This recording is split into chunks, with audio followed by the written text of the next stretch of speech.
जय श्री कृष्ण। राधे राधे।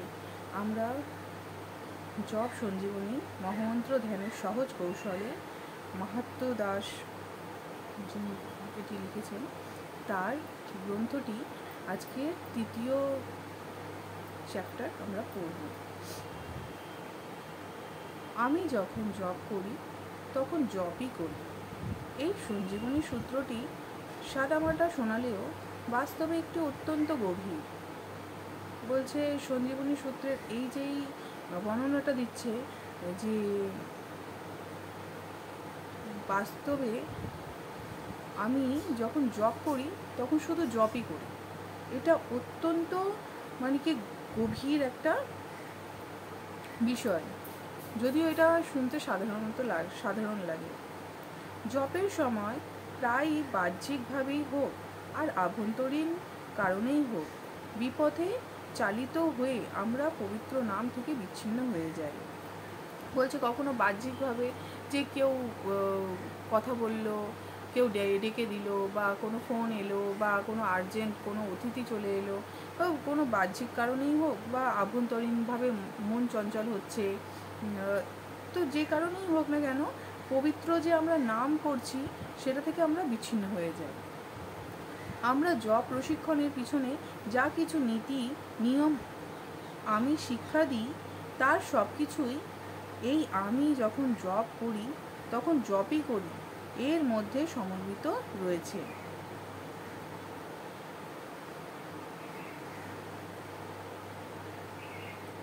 জপের সময়ে আমাদের সমগ্র বিশ্বটিকে থামিয়ে দিতে হবে। তাহলে যখন আমরা জপ করব এটাই আমার মাথার মধ্যে রাখতে হবে যে আমি যখন জপ করি তখন শুধু জপই করি। তো তাহলে কি করতে হবে যে তখন সেই যেই আমরা মোটামুটি 1 ঘন্টা 40 মিনিট থেকে 2 ঘন্টার মতো জপ করতে লাগে। তো আমরা যখন জপ করছি বা এক একটা মালা 5 থেকে 7 মিনিট লাগে, তো সেই যখন জপ করছি তখন পুরো পৃথিবীটাকে ভুলে যেতে হবে। তখন বিশ্বটাকে কি করে দিতে হবে, থামিয়ে দিতে হবে। তখন থাকবে কেবল আমার আর কৃষ্ণ, আমরা আর কৃষ্ণ মাত্র। বলছে তখন পুরো বিশ্ব ব্রহ্মাণ্ডে শুধু থাকবে কি আমি এবং আমার কৃষ্ণ, আর কেউ না, অন্য কোনো কিছুই নয়। সময় সময় আমি রসিকতা করে বলি আমাদের জপের সময় আমাদের মোবাইল ফোনটি খোলা রাখা হচ্ছে একাদশতম অপরাধ। বলছেন ইনি এখানে যিনি বর্ণনা করছেন তিনি বলছেন যে এটা তিনি রসিকতার সঙ্গেই বলছেন যে আমাদের যে এই বৈষ্ণব অপরাধ আছে, সেই নাম অপরাধ আছে, সেই নাম অপরাধের মধ্যে একাদশতম অপরাধ হচ্ছে মোবাইল ফোন অন করে রাখা জপের সময়। অর্থাৎ জপের সময় আমাদের আর কোনো কিছুই করা উচিত নয়। বলছে কোনো কিছুই করা উচিত না। কোনো কিছু না মানে কোনো কিছুই না। কম্পিউটারে বসা চলবে না, গ্রন্থ অধ্যয়ন বা এটা সেটা করা কিছুই চলবে না। আমাদেরকে কেবল পবিত্র নামের সঙ্গে যুক্ত থাকতে হবে, কেবল পবিত্র নামের সঙ্গে যুক্ত থাকতে হবে।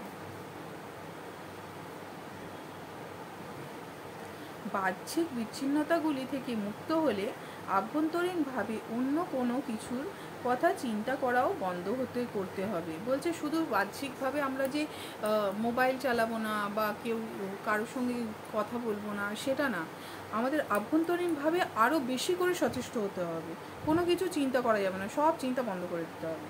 কোনো ভক্ত বলেন যে জপের সময় তারা তাদের বাহ্যিক বিচ্ছিন্নতা থেকে পুরোপুরি মুক্ত হয়ে পবিত্র নাম জপ করেন। বলছে কোনো ভক্ত বলছেন যে আমরা বাহ্যিক সমস্ত কিছু মোবাইল সুইচ অফ করে দিলাম, বা গেট বন্ধ করে কি একটা নির্জন স্থানের মধ্যে তুলসী মহারানীকে স্থাপন করে তার সামনে প্রার্থনা করে আমরা বাহ্যিকভাবে সমস্ত কিছুকে কন্ট্রোল করে জপ করা, পবিত্র নাম জপ করা শুরু করে দিলাম। তারা নির্জন স্থানে জপ করেন। আমরা একে বলি আমাদের পবিত্র স্থানে জপ করা।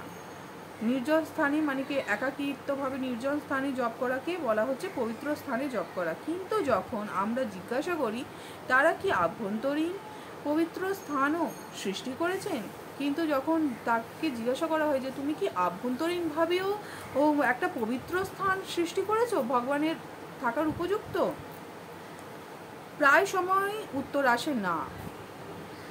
আমি যখন জপ করি তখন জপই করি, অর্থাৎ বাহ্যিক স্থান সৃষ্টি করাই নয়, তার থেকেও গুরুত্বপূর্ণ হচ্ছে আভ্যন্তরীণ পরিবেশ সৃষ্টি করা। বলছে আমি যে যখন জব করি তখন শুধু জবই করি, এটার মধ্যে মানে কতটা গুরুত্ব নিক্ষেপ করছে যে শুধু বাহ্যিকভাবে না, শুধু বাহ্যিক জিনিসটা তো একটা আছেই, কিন্তু মেন হচ্ছে আন্তরিক। যদি আন্তরিকভাবে আপনি সচেষ্ট থাকেন না যে আমি শুধু জব করছি মানে জবই করব, তাহলে আপনি কোথাও যেতে, চলতে ফিরতে, হাঁটতে, কাজ করতে করতে সমস্ত সময় আপনি শুদ্ধ হরিনাম জপ করতে পারবেন। আভ্যন্তরীণ আমাদের শুদ্ধতাটাই মেন। আমাদের নির্জন যেই স্থান, পবিত্র স্থান বলছে, সেই পবিত্র স্থান নিজের হৃদয়ের মধ্যে বানাতে হবে, তাহলেই সুন্দরভাবে আমরা জপ করতে পারবো। একজন প্রভু বলতেন যে তিনি মর্নিং ওয়াক করতে করতে জব করেন। বলছে কিন্তু আমি মানে কি মর্নিং ওয়াক করতে করতে জব করি, আমি চলতে চলতে চলতে চলতে, তিনি খুব বয়স্ক, তিনি আমার খুব পছন্দের একজন প্রভু, জীবনানন্দ প্রভু। তো উনি বলতেন যে আমি জব করতে করতে মর্নিং ওয়াক করতে থাকি, কিন্তু সেই সময়টা আমার আশেপাশে কি হচ্ছে, কে চলছে, কি গাছপালা গেল, কিচ্ছু আমার মানে দৃষ্টির মধ্যে থাকে না। মানে হয়তো চোখের সামনে থেকে বেরিয়ে যাচ্ছে, কিন্তু আমি সেখানে থেকেও নেই, আমি পুরো সম্পূর্ণ জপের মধ্যে আছি। তাহলে কতটা শুদ্ধতাভাবে তিনি জপ করতেন, চিন্তা করুন। এটাই হচ্ছে আন্তরিক পবিত্র স্থান সৃষ্টি করা, যাতে আমরা নিজেদের বিচ্ছিন্ন হতে অনুমোদন করব না। এর ফলে কি কোনোভাবেই আমাদের হরিনামে ভগবানের সঙ্গে যে সংযোগ স্থাপন করছি সেটা থেকে কোনোভাবেই বিচ্ছিন্নতা আমরা অনুমোদনই, আমরা ওটাকে এগ্রিই করব না যে আমি কোনোভাবে আন্তরিকভাবে বা বাহ্যিকভাবে কোনোভাবে ভগবানের সঙ্গে বিচ্ছিন্ন হয়ে যাচ্ছি, সেইটা আমি মেনে নেবই না। আমরা এও বলতে পারি অধ্যয়নের সময় আমি অধ্যয়ন করি, যখন আমরা বই পড়ি তখন আমরা বই পড়ি, কাজের সময় আমি কাজই করি, যখন কাজ করি তো একনিষ্ঠ হয়ে সেই কাজটার দিকেই মন দিয়ে আমি কাজ করি। যেহেতু এটি একই নীতি, তাই এটা একই রকমের নীতির জন্যই এই কথাটা বলা হচ্ছে যে আমি যখন জব করি তখন জবই করি। দৃষ্টান্তস্বরূপ আমি দেখেছি মানুষ খবরের কাগজ পড়তে পড়তে এতই মগ্ন হয়ে যান যে তারা তাদের আশেপাশের আর সব কিছুকে বিস্মৃত হয়ে যান। বলছে যেমন একটা উদাহরণ স্বরূপ বলছে যে যখন মানুষ খবরের কাগজ পড়ে তখন তাতে এত মনোসংযোগ দিয়ে ফেলে যে আশেপাশে কি হচ্ছে না হচ্ছে সেটা সে একদম ভুলে যায়।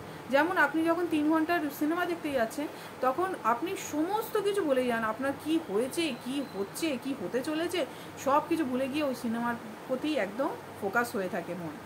তখন কি হয়ে যায়, বাকি সব কিছু তার বিস্মৃত হয়ে যায়, সে সব কিছু ভুলে যায়। জপের জন্য আমাদেরও এমনটি হওয়া উচিত। তাহলে ভাবুন, এই জড়জাগতিক জিনিসের প্রতি আমরা এতটা আনন্দ পাওয়ার জন্য আকৃষ্ট হয়ে রয়েছি, তাহলে আমরা যে দিব্য মহানন্দ, চিন্ময় আনন্দ আমরা যদি পেতে চাই তাহলে আমাদের কতটা একনিষ্ঠ হতে হবে। জপের জন্য আমাদের এমনটাই করা উচিত।